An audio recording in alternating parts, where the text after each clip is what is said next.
Agora sim. Paz do Senhor, irmãos, mais uma vez. Amém.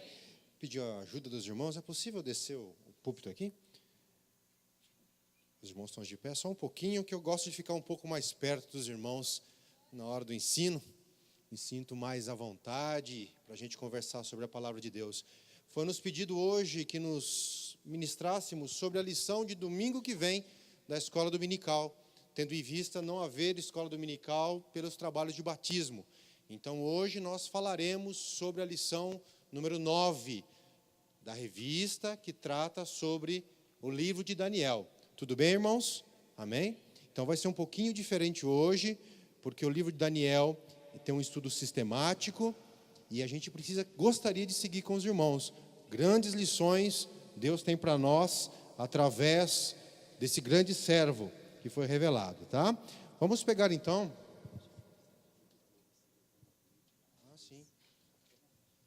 Se os irmãos quiserem, eu peço por gentileza, facilita muito para quem está à frente, se aproximar um pouco mais. Segundo ponto, embora hoje seja um culto de ensino, mas a dinâmica será como da escola dominical. Então os irmãos terão liberdade para levantar a mão, perguntar, colocar o seu comentário. Embora o tempo seja exíguo para o estudo que nós vamos fazer, mas eu queria deixar os irmãos livres para os irmãos fazerem o comentário e termos a metodologia como se estivéssemos na escola dominical. Tá bem? Para isso, vamos ler Daniel no capítulo 8. Conforme está no texto da lição.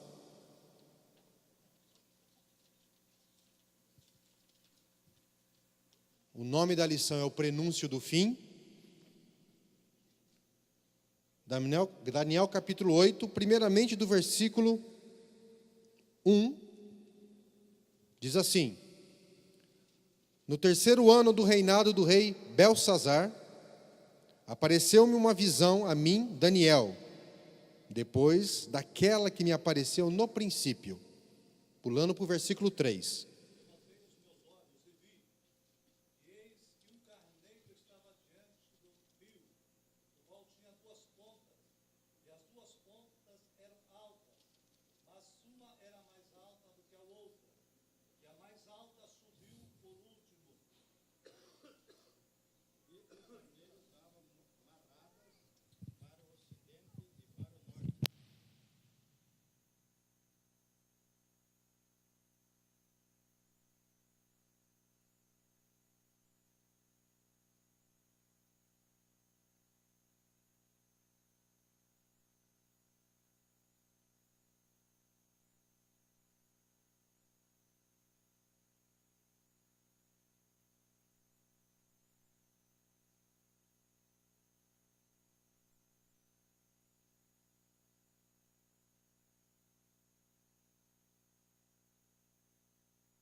Por ele foi tirado e continuou sacrifício em um lugar do seu santuário. Foi lançado por terra. Senhor Deus, agradecemos pela oportunidade de estarmos diante de Ti, na Tua casa e na Tua presença, para aprendermos da Tua palavra.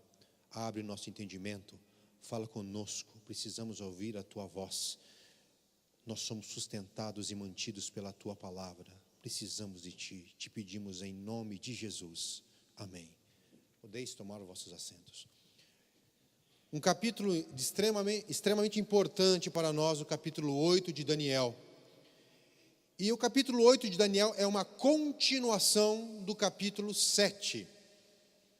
Uma continuação cronológica.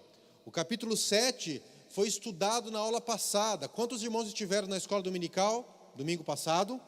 Boa. Quantos irmãos têm frequentado a escola dominical pelo menos uma vez nesse trimestre? Ok. Quantos irmãos nunca vieram numa lição da escola dominical nesse trimestre? Alguns também, tá? Quantos irmãos nunca leram o livro de Daniel? Todos já leram? Então tá bem. Então só para me situar como está a situação aqui. Bom, no capítulo anterior, no capítulo 7, Deus deu uma visão a Daniel na sua cama, também de 4 animais. Essa visão é uma visão ampla do que aconteceria com o mundo, começando com a Babilônia, o leão com asas, corpo de homem, que foi posto em pé e dado um coração de homem. Depois teve um segundo animal, que é um urso feroz, com as costelas, 3 costelas da boca. Depois nós tivemos um leopardo, ok, com asas também. Depois nós tivemos um quarto animal terrível. E desse quarto animal terrível saiu 10 chifres. E desses chifres saiu um. Desses 10 chifres, um que derrubou outros 3. Aqui, Deus está dando a Daniel uma visão do que aconteceria, desde a época em que ele estava até o reino divinal. Aqui, Deus deu uma visão ampla a Daniel de tudo que estava acontecendo. Isso no primeiro ano de Belsazar. Daniel foi trazido, exilado, cativo, lá de Israel, com 16 anos. Havia se passado aproximadamente 50 anos. Ele ainda cativo na Babilônia. Já estava entre 66 e 70 anos, quando ele teve essa primeira visão, que foi do capítulo 7. E aqui no capítulo 7, quem reinava era Belsazar. Então, esse capítulo está fora da ordem cronológica no livro. Tinha morrido Nabucodonosor e tinha subido Belsazar, que era príncipe regente, junto com Nabonido, seu pai. Belsazar é aqueles que vocês conhecem da história, da inscrição na parede. 2 anos depois, Deus dá uma visão já mais sucinta sobre essa mesma situação. E interessante o seguinte, que o capítulo 7 do livro de Daniel foi escrito em aramaico. Aramaico é a linguagem internacional da época, como se fosse o nosso inglês. Propositalmente ele foi escrito em aramaico, porque é para todas as nações saberem o que estava acontecendo. Todas as nações saberem da soberania do Deus de Israel, que levanta reis e derruba reis, levanta impérios e derruba impérios, tudo segundo o seu propósito. Já o capítulo 8 foi escrito em hebraico, ou seja, aqui é uma palavra que Deus separou para o seu povo que ainda estava em cativeiro. Já não era mais para toda a humanidade, mas se direcionava a Israel, se direcionava ao povo dele, explicando o que iria acontecer, e dentro ele separou a visão de 2 animais, que nós vamos estudar essa noite. Bom, falei que é o ano 1º de Belsazar, e o ano 3º de Belsazar, Deus deu essas 2 visões a Daniel. Alguns anos depois, Belsazar deu a festa e foi escrita na parede que ninguém conseguia decifrar. A mãe de Belsazar lembra-se de Daniel e o rei convoca Daniel. E Daniel vê e lê as palavras da parede, Tekel, Tekel, o que mais? Tekel, Tekel, isso. Mene, Mene, Tekel, Farsim. Contado, pesado e dividido. Quando chamam Daniel para dar a interpretação, ele já sabia, quando lê as palavras, ele já sabia a interpretação, porque Deus havia dado alguns anos antes para ele. Ele estava guardando no seu coração para o momento certo ser revelado. Interessante aqui uma palavra para nós. Muito importante os momentos que nós temos em comunhão íntima com Deus. Só nós e Deus, no recôndito do nosso quarto. São os momentos mais importantes para a nossa vida, que Deus nos revela coisas preciosíssimas, para que no momento certo, quando formos convocados, quando as pessoas estiverem olhando para nós, esperando uma resposta, nós tenhamos a resposta de Deus para elas. Daniel teve essas duas visões no seu quarto, recôndito, em visão, no momento de comunhão dele com Deus, na sua cama. E no momento em que ele foi convocado para responder o que estava acontecendo, ele disse: eu já sei, Deus falou comigo, e a palavra é essa: você foi pesado, você foi contado, você foi pesado, e o seu reino será dividido para os medos e persas. Então é importantíssimo os momentos que temos de comunhão com Deus, porque é nesses momentos que Deus se revela a nós, que Deus fala conosco no nosso coração e nos prepara para os momentos em que podemos ser inquiridos pela sociedade. Nos momentos que a sociedade nos inquire e precisa de uma resposta, é os momentos de comunhão com Deus, sozinho, só eu e Deus, que nos prepara para momentos como esse. Nunca devemos desprezar esses momentos. Amém, igreja? Bom, aí Daniel tem essa visão do capítulo 8. Ele vê quantos animais dessa vez? Quantos animais? 2 animais. Qual o primeiro animal? Um carneiro. E o segundo animal? Um bode. O carneiro, que relação que tem com o animal do capítulo anterior, do capítulo 7?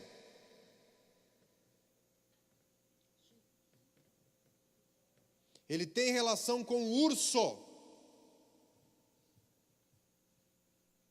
Depois o outro animal era o bode. Ele tem relação com qual animal? Com leopardo. O carneiro, visto que saía 2 chifres dele, um maior e um menor, representava o Império Persa, que a Bíblia chama de Império Medo-Persa.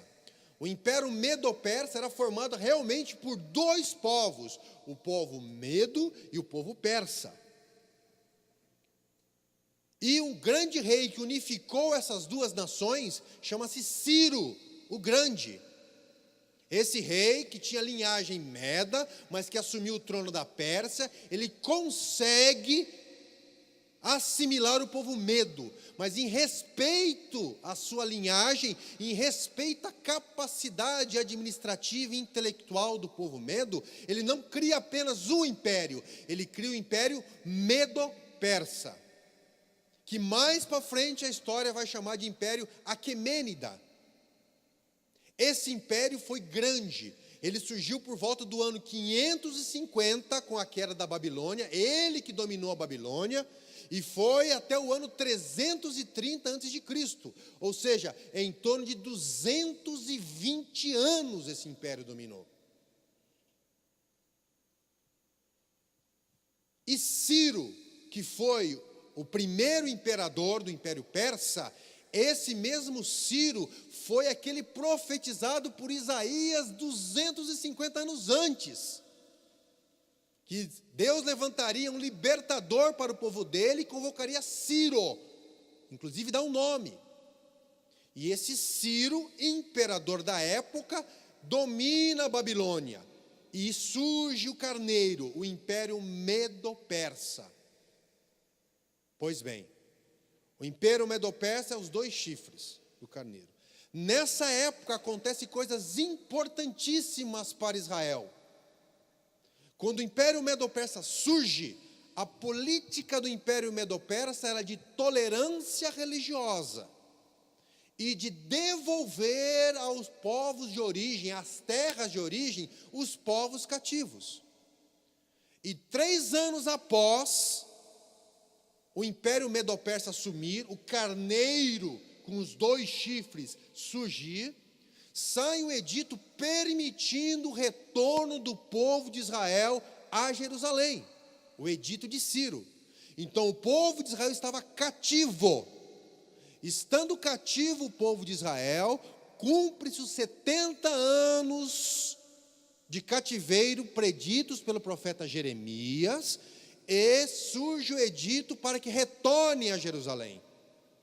A primeira leva foram 50.000 judeus, liderados por um homem chamado Zorobabel. E o principal intuito deles era voltar para Jerusalém e reconstruir o templo. Nesse período, surgem os livros de Esdras, surgem os livros de Neemias e surgem os livros de Esther. Tudo nesse período aqui, do carneiro. Muitos judeus, ou a grande maioria, não voltam nessa primeira etapa.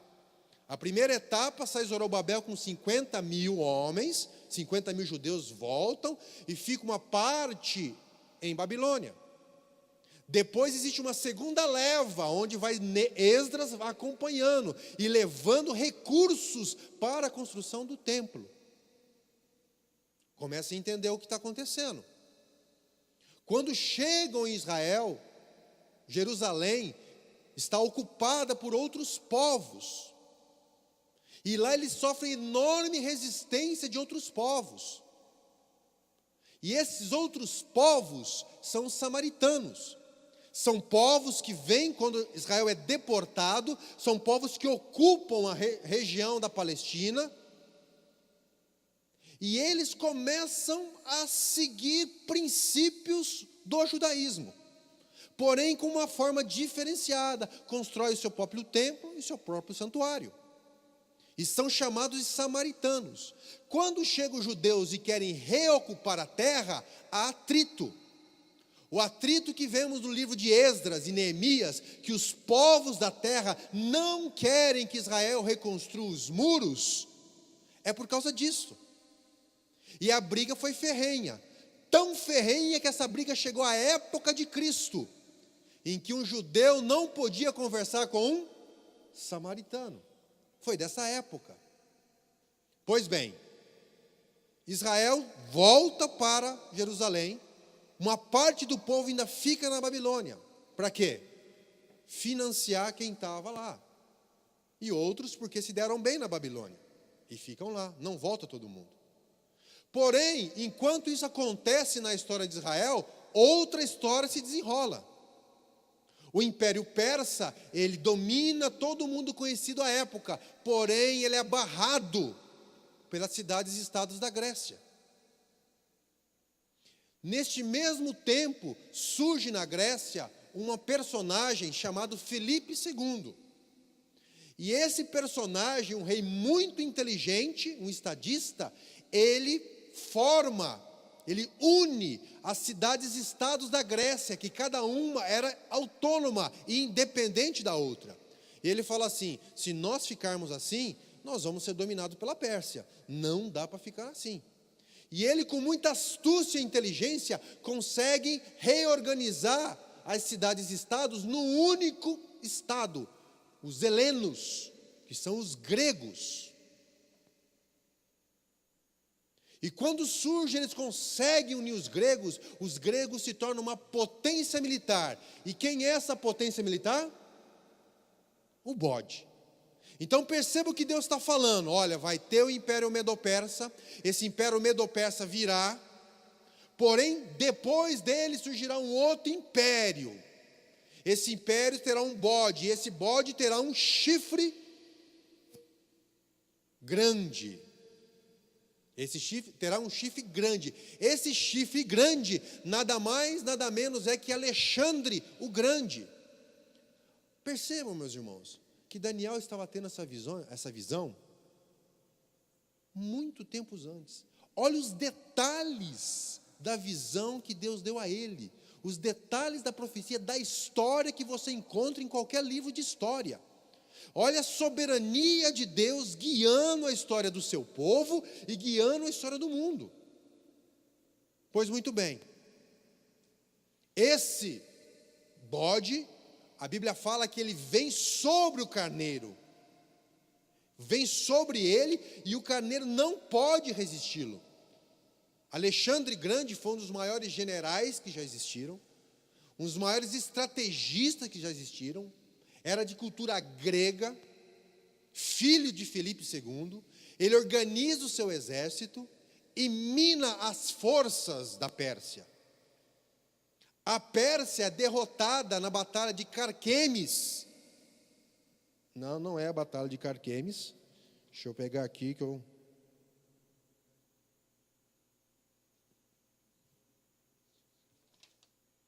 Galgamela, ele derrota o rei da época, que era Dário III, que não tem nada a ver com o Dário do capítulo 6 de Daniel, e assume a hegemonia sobre o mundo.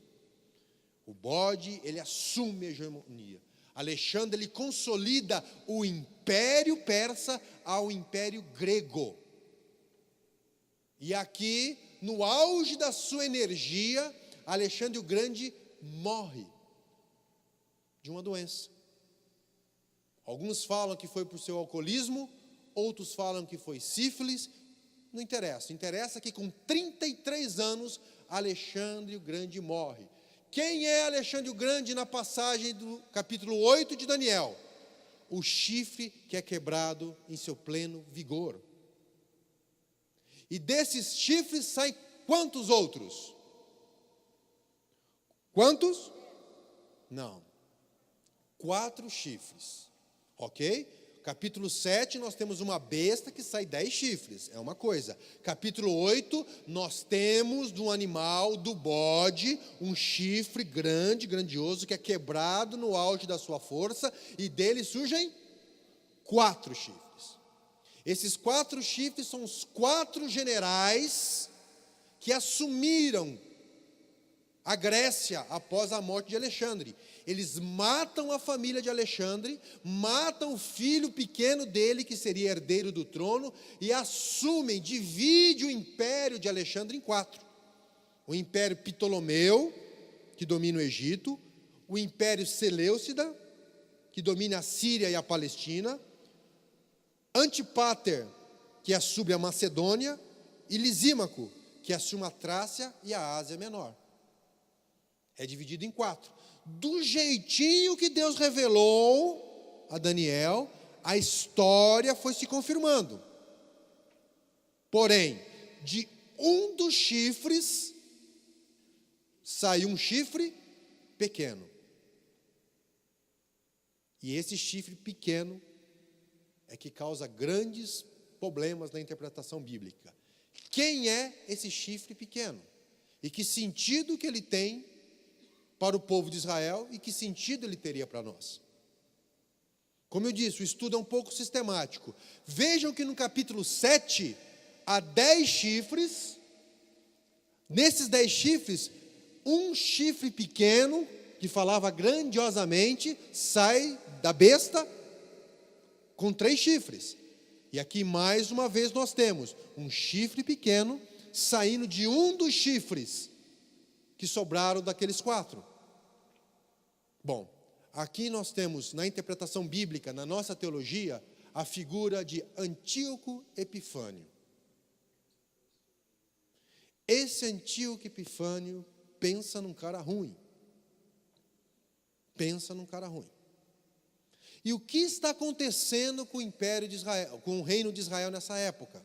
Lembre-se, lá no Império Persa, no começo do Império Persa, Ciro permitiu que os judeus voltassem para Jerusalém. Com muita dor, com muito sofrimento, com muitas lutas, eles conseguem reconstruir o templo. Eles dedicam o templo a Deus. Zorobabel Ageu fala que a glória do segundo templo seria maior do que o primeiro. Quando se cumpre essa passagem? O templo de Salomão era suntuoso, maravilhoso. Vocês viram em Crônicas a dedicação do templo, em que a glória de Deus enche o templo. Porém, o profeta Ageu, no capítulo 2, fala que a glória do primeiro templo, a do segundo templo, seria maior do que do primeiro. Quando se cumpre essa profecia? Com Jesus. Quando Jesus entra no templo e expulsa os vendedores ali no templo, ali a glória do segundo templo é maior que do primeiro, porque o próprio Filho de Deus está ali, na figura de Cristo, e não na grandiosidade arquitetônica ou de qualquer outra coisa que pode se preceder. Bom, quando eles reconstroem o templo, os judeus vivem numa calmaria. Durante a guerra entre os persas e os medas, entre os persas e os gregos, eles vivem numa certa calmaria. Porém, mesmo diante da calmaria, surgem problemas em Israel.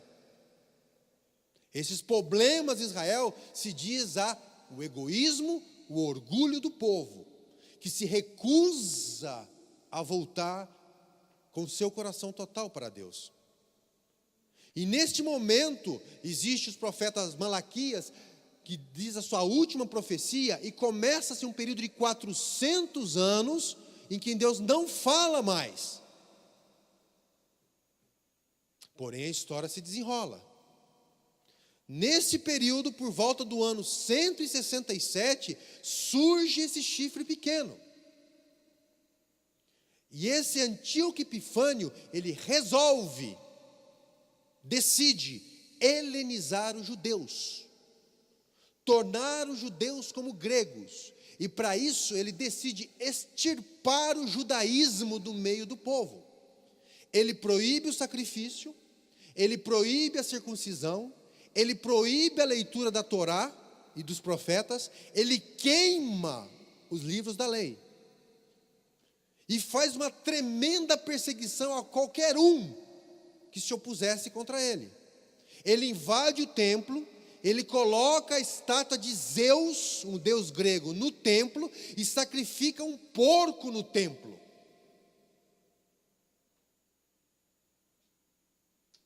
E nesse momento, surge uma revolta em Israel,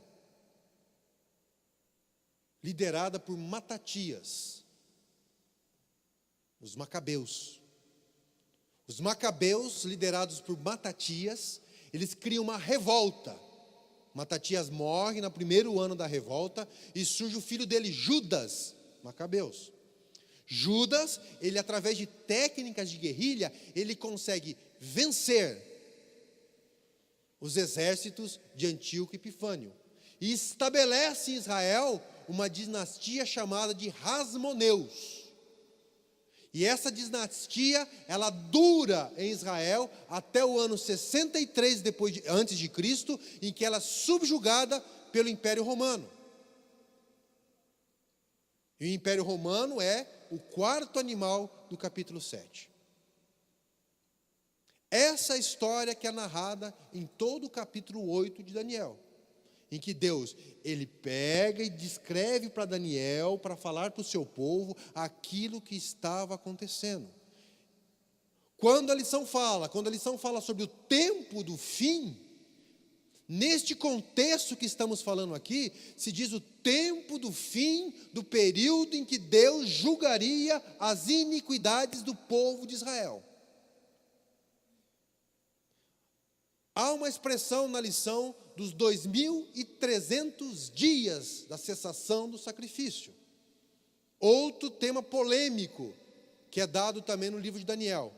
Nós, da nossa teologia, da teologia evangélica, da teologia da Assembleia de Deus, nós entendemos que esses 2.300 dias se diz desde quando Antíoco profanou o templo, até quando o templo foi purificado após a expulsão do exército de Antíoco por Judas Macabeus.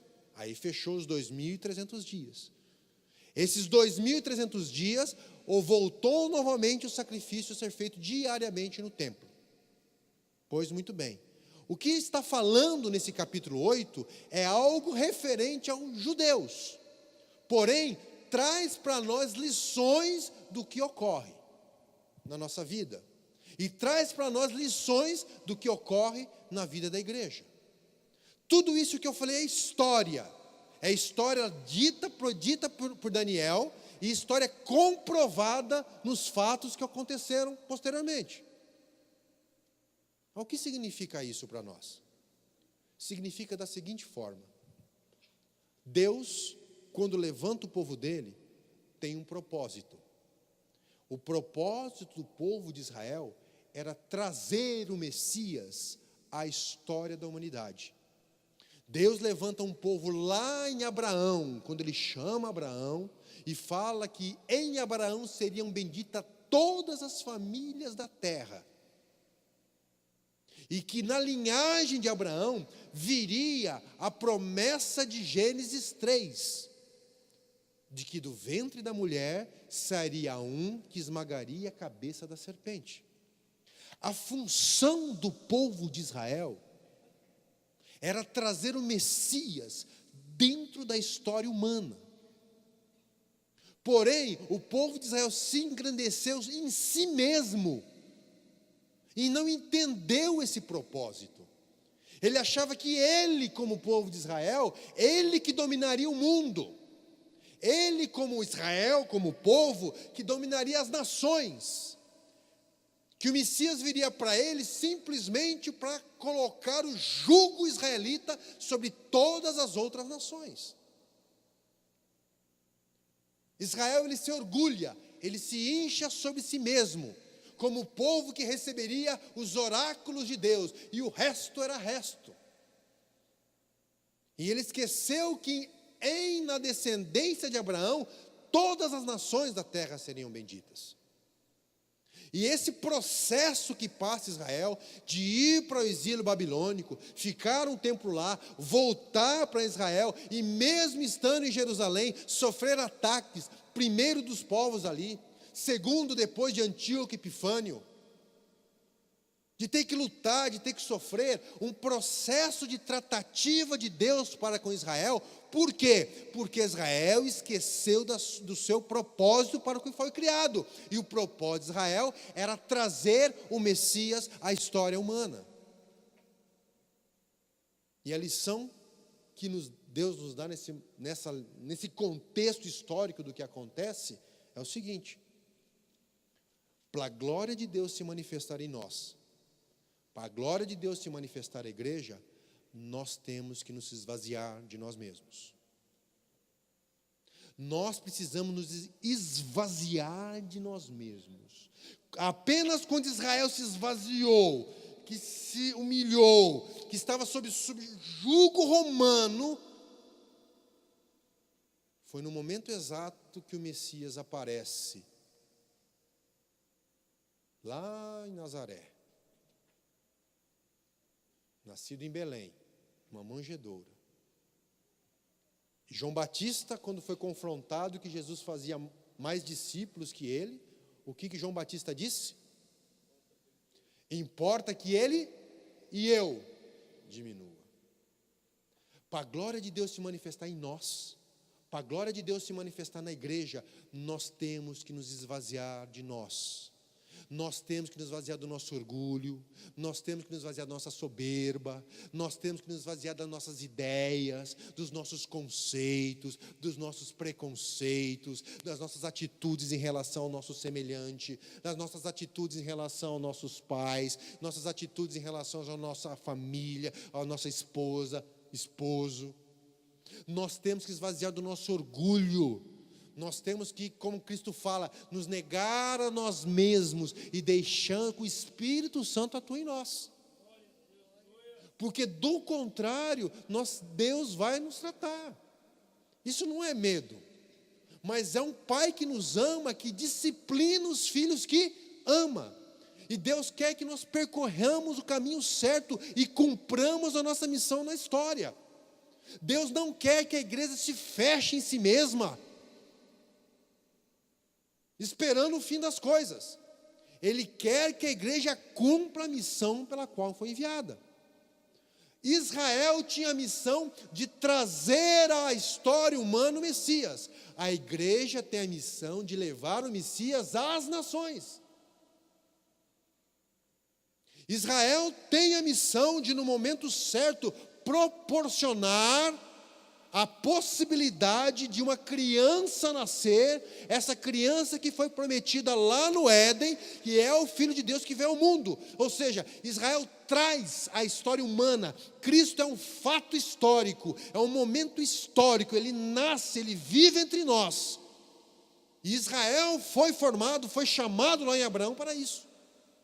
Agora, a igreja, que é o novo Israel de Deus, ele tem uma outra missão, é levar esse menino, levar esse bebezinho que nasceu lá na manjedoura a todas as nações, e dizer, é chegado o reino de Deus. Agora, o problema que está acontecendo é que nós, muitas vezes, como cristãos, nós nos fechamos em nós mesmos, nós nos fechamos no nosso mundinho, nós nos omitimos, em todos os sentidos, em todo. Por quê? Porque da forma como nós estamos como Israel, preocupados com a gente mesmo, e o tempo todo preocupados com a gente mesmo. É todo dia um problema para resolver, todo dia uma bênção para pedir, todo dia uma coisa, e nós ficamos só preocupados com a gente. E não olhamos para ninguém que está ao nosso redor, seja dentro da igreja, seja fora da igreja. E aí, Deus nos trata. E aí Deus fala, a missão que eu dei para vocês não é que vocês fiquem fechadinhos no mundinho de vocês em quatro paredes. Anuncie que é chegado o reino de Deus. O que Cristo falou? Ide, anunciai o evangelho a toda criatura. Depois ele disse, ficai em Jerusalém, até que do alto sejais revestidos de poder. Para quê? Para que os cultos sejam cheios do poder de Deus? Para que os cultos você saia alegre, revigorado, hoje foi uma bênção? É só para isso, meus irmãos? Serão cheios de poder e ser-me-eis testemunhas. Primeiro em Jerusalém, depois em Samaria, que era inimigo dos judeus. Samaria representava o povo que se opôs a Israel. Samaria representava o povo que não queria que os judeus reconstruíssem o templo, que colocaram obstáculos, que Neemias ora pedindo que Deus se lembre deles, porque eles estão nos prejudicando.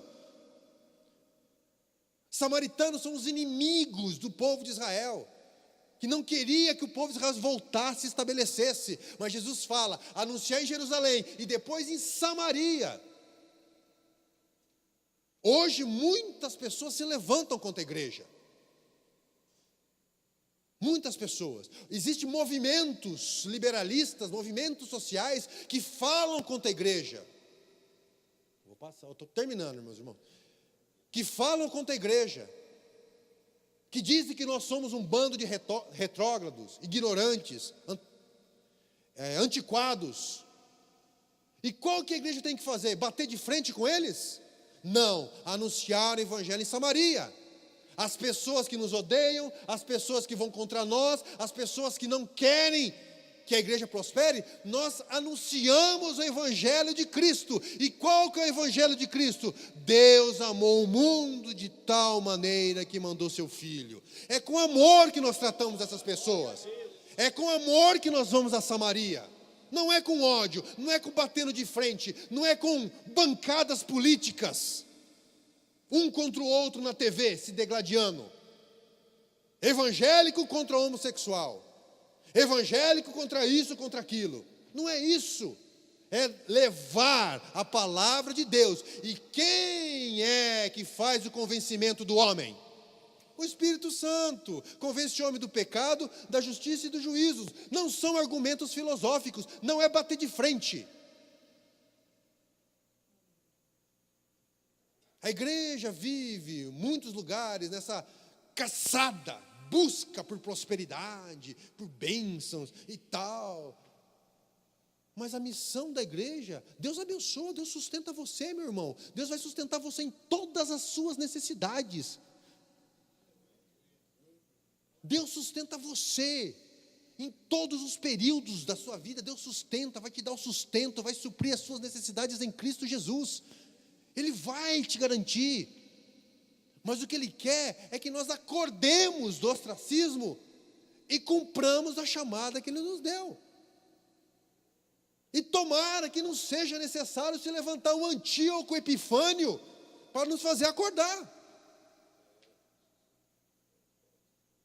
Que venha perseguir, que venha nos tirar do nosso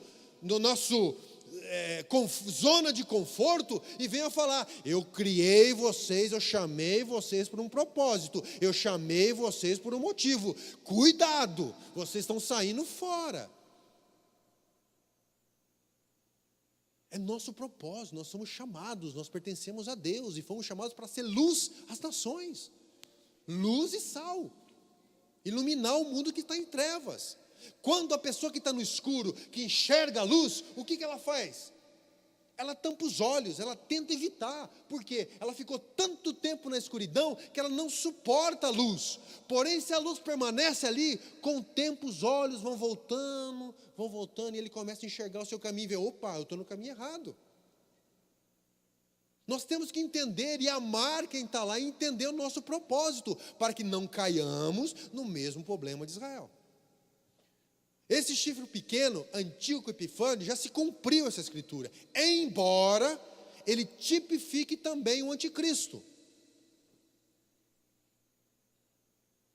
Mas eu não quero hoje, não vai dar nem tempo de falar sobre escatologia, que vai ser nas próximas lições. Os irmãos que quiserem ouvir, os próximos professores vai falar bastante, as 70 semanas de Daniel e tudo mais, escatologia pura. Mas o capítulo 8 trata de uma tratativa de Deus com o seu povo, dizendo: olha, vai ser tratado até o momento que consiga botar esse povo no eixo. E Deus hoje nos fala: eu estou convidando vocês, eu estou lembrando vocês do pacto que eu tenho com vocês, eu vou sustentar vocês em tudo, eu vou estar com vocês todos os dias até a consumação dos séculos. Não se preocupe com o dia de amanhã, eu sustento as aves do céu, eu também vou sustentar você. Não estejam ansiosos por coisa alguma. Lançai sobre mim toda a vossa ansiedade, porque eu cuido de vocês. Diante dessa promessa, para de choramingar, levanta a cabeça e assuma o propósito que eu coloquei na sua vida. Assuma por aquilo que eu falei. Use os talentos que eu te dei para aquilo que engrandece o meu reino. O resto eu faço por você. Então, Deus nos chama mais uma vez. O capítulo 8 de Daniel nos ensina. Deus trata com o seu povo, porque Ele quer que o seu povo cumpra o seu objetivo, que é glorificar o seu nome. Quer levar a sua palavra ao mundo, que não se feche em si mesmo dentro de quatro paredes, mas que aprenda a servir a Deus, que aprenda a segui-lo e cumprir os seus mandamentos. Amém? A lição do capítulo 8 nos fala muito disso. Nos fala que Deus tem a soberania na história, que Deus dirige tudo, que Deus controla tudo. Nada que acontece está fora da onisciência de Deus, do poder de Deus. Nada pega Deus de surpresa. Nenhum rei, nenhum movimento político pega Deus de surpresa. Tudo está determinado segundo o seu propósito. Ele controla tudo, a história, tudo está nas suas mãos. O que nós precisamos é confiar nesse Deus, entregar o nosso caminho a Ele, e o resto Ele faz. Essa é a fé que nos segura, essa é a fé que nos mantém, a fé no caráter de um Deus que cuida de nós, que prometeu que cuidaria de nós e que vai continuar cuidando de nós até a sua vinda. Amém? E nós, quando estudamos escatologia, ao invés de termos medo, nós temos que glorificar a Deus, porque qual é o resultado final de qualquer estudo escatológico? Todo e qualquer estudo escatológico só pode ter um final: que todo joelho se dobrará e toda língua confessará que Jesus Cristo é o Senhor. Todo joelho se dobrará, toda língua confessará que Jesus Cristo é o Senhor. Fiquemos de pé.